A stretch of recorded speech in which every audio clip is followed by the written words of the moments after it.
విశాఖ ఉక్కు కర్మాగారం ప్రభుత్వ రంగంలో కొనసాగుతుందా అంటే ఇప్పటి వరకు ఎలాంటి క్లారిటీ లేదు. ఎందుకంటే రాజకీయ కారణాల వల్లనే.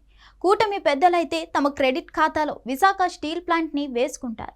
స్టీల్ ప్లాంట్ ప్రైవేటీకరణ ఆపగలిగామని చెబుతారు. అయితే స్టీల్ ప్లాంట్లో ప్రస్తుతం పరిస్థితి ఎలా ఉందంటే నెమ్మదిగా తన పని తాను చేసుకునేలా మాత్రమే అని అంటున్నారు. విశాఖ స్టీల్ ప్లాంట్ కేంద్ర ప్రభుత్వం ఆధీనంలో ఉంది. గొప్ప ప్లాంట్ ఇది.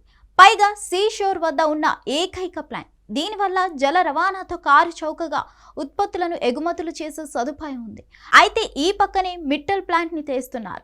మిట్టల్ ప్లాంట్కి సొంత గన్లను కూడా కేటాయించబోతున్నారు.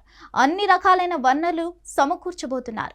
అలాగే రాయితీలు ఇస్తున్నారు. మరి మిట్టల్ ప్లాంట్ అభివృద్ధి చెందితే దెబ్బ దేని మీద అంటే విశాఖ స్టీల్ ప్లాంట్ మీదనే అని అంటున్నారు. కేంద్ర ప్రభుత్వం అయితే ఇప్పటిదాకా స్టీల్ ప్లాంట్లో పెట్టుబడుల ఉపసంహరణ మీద ప్రకటన వెనక్కి తీసుకోలేదని స్టీల్ ప్లాంట్ ఉద్యమకారులు గుర్తు చేస్తున్నారు.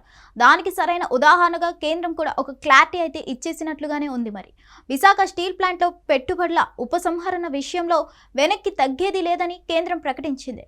వైసీపీ ఎంపీలు వైవి సుబ్బారెడ్డి, గొల్ల బాబురావు రాజ్యసభలో అడిగిన ఒక ప్రశ్నకు కేంద్ర ఉక్కు శాఖ సహాయ మంత్రి శ్రీనివాస వర్మ ఈ మేరకు లిఖిత పూర్వకమైన జవాబు ఇచ్చారు.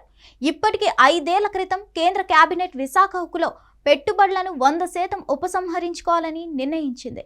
ఆ నిర్ణయంలో ఈ రోజుకి ఎక్కడా రాజీ లేదని కేంద్ర పెద్దలు చెప్తున్నారు.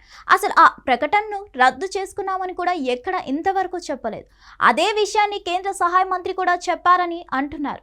అంటే ప్రైవేటీకరణ తప్పదని చెబుతున్నారన్నమాట. విశాఖ స్టీల్ ప్లాంట్ని ప్రైవేటీకరించాలన్న ఒకే ఒక్క నిర్ణయం మీదనే కేంద్రం ముందుకు పోతుందా అంటే అవునని అంటున్నారు. నష్టాల్లో ఉంటే కనుక సేల్లో విలీనం చేయండి కార్మిక లోకం కోరుతుంది. అయినా సరే దాని మీద కూడా నో చెప్తున్నారు. అంటే ప్రైవేట్ పరమే చేస్తారన్నమాట. నిర్ణయం అయితే అలాగే ఉంది. అది ఎప్పుడు అమలంటే కాస్త అటు ఇటుగా ఆలస్యం అయితే కావచ్చు, తప్పదనే అంటున్నారు. ఏదేమైనా విశాఖ ఉక్కు ఆంధ్రుల హక్కు అన్న మాటలు సాగర తరంగాలలోనే కలిసిపోతున్న నేపథ్యం ఉంది. మిట్టల్ ప్లాంట్కి శ్రీకారం చుట్టినప్పుడే విశాఖ స్టీల్ ప్లాంట్కి మూడిందని విశ్లేషకులు అంటున్నారు. రానున్న రోజుల్లో ఏమైనా జరగవచ్చు అన్నది అనైతే స్పష్టంగా తెలుస్తుంది. మరిన్ని అప్డేట్స్ కోసం stay tuned hit TV. Hit TV app, ఇందులో short news, live news, entertainment shows, movies, digital magazines తో పాటు మీ జిల్లా వార్తలను కూడా ఫ్రీగా చూడొచ్చు. ఇంకెందుకు ఆలస్యం, వెంటనే హిట్ టీవీ యాప్ ని డౌన్లోడ్ చేసుకుని ఫ్రీగా ఎంటర్టైన్మెంట్ పొందండి. Hit TV app. Hit TV app. Please download hit TV app. Hit TV app ని ఫ్రీగా డౌన్లోడ్ చేసుకుని ఎంజాయ్ చేయండి. మీకు నచ్చిన ఎంటర్టైన్మెంట్ కోసం హిట్ టీవీ యాప్ ని ఫ్రీగా డౌన్లోడ్ చేసుకుని ఎంజాయ్ చేయండి. హిట్ టీవీ యాప్ ని డౌన్లోడ్ చేసుకుని ఆస్వాదించండి, ఆశీర్వదించండి. ఇంతమంది సెలబ్రిటీలు హిట్ టీవీ యాప్ ని డౌన్లోడ్ చేసుకోండి అని చెప్తున్నారంటే ఎంత మంచి యాప్ ఆలోచించండి. అమెరికా అమెరికా అమెరికా అమెరికాలో చదవాలనుకునే వాళ్ళకి విశ్వసనీయమైన పేరు మన శౌర్య కన్సల్టెన్సీ. UK లో 1 year masters.